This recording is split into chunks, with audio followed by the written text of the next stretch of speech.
And we are nearly 2 years removed from the start of the Occupy Wall Street movement, highlighting unpunished crimes on Wall Street and the problem of wealth inequality in the United States. A new study by economists Emmanuel Saez and Thomas Piketty shows that the Occupy movement and its message are still very relevant to today. That's because, according to this new research, the top 10% of income earners in the United States took home more than half of all the income in the country. That's the highest level ever recorded in the last century. But that's not all. The top 1%, just 1% of Americans took home a fifth of all the income earned by all Americans. That, too, is one of the highest levels of inequality ever measured in the last 100 years. Now, this chart clearly shows that since the 1980s, it's been good times for the super wealthy in the United States. But what's behind this, and what effect is this inequality having on our economy as well as our social fabric? Well, here to answer that is Richard Eskow, a senior fellow at the Campaign for America's Future. Richard, nice to talk with you again. Good to be here, sir. The last time the income share of the top 1% was close to this high was before the Great Depression in 1929 and before the Great Recession in 2008. Should that be a warning sign? And what is it about too much wealth concentrated at the top that drives economic crises?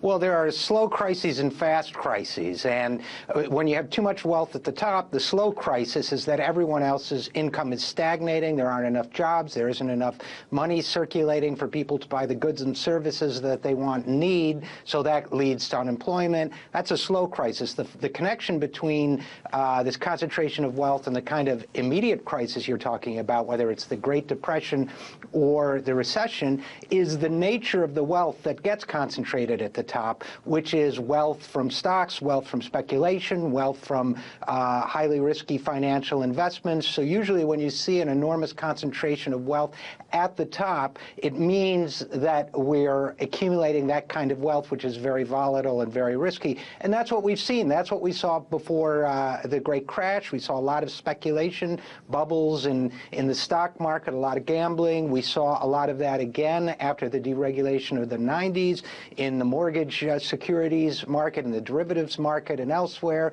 And what this is telling us now, when we see this accumulation happening again, two things. One is we didn't rescue the economy. We created a recovery for the rich and a recession for the rest. That's number one.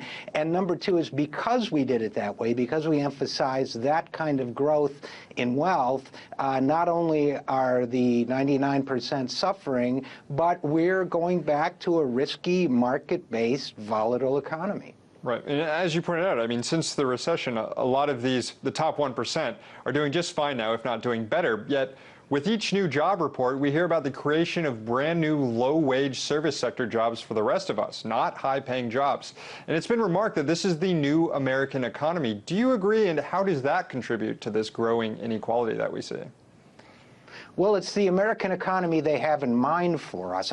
It certainly doesn't need to be the new American economy, but it's the one that a lot of people in power and a lot of people with influence and money would like to see, which is an economy of enormous wealth accumulation at the top, combined with a high unemployment, low wage service economy for the rest of us. And yet, you know, it's fascinating, Sam, because if you talk to some of these folks, they're also historically savvy enough that some of them are very frightened because they know that an economy like that is unstable and threatens social unrest and threatens political unrest. So they're basically in the mindset of let's grab everything we can out of this, what you describe as a new American economy. And if it blows up, hopefully we'll have enough to take our money and perhaps our lives somewhere else. Now, this is all happening under, we're 5 years into the presidency of Barack Obama. He's floated the idea of cutting Social Security. He's raising the retirement age on Medicare. What does that do to the legacy of a party, to this party that has a legacy of working on behalf of working people? And where do working people turn to now to kind of remedy this in just the last 30 seconds we have here? Okay, you know, I always think of Neil Young's line about the kinder, gentler machine gun hand when I think about the notion that the Democrats are the party of more humane administration of a receding economy. I think the answer is that people need to press their elected representatives to speak for their interests, and people need to get out in the streets if necessary, and people need to express their opinions every way they can that this is unacceptable.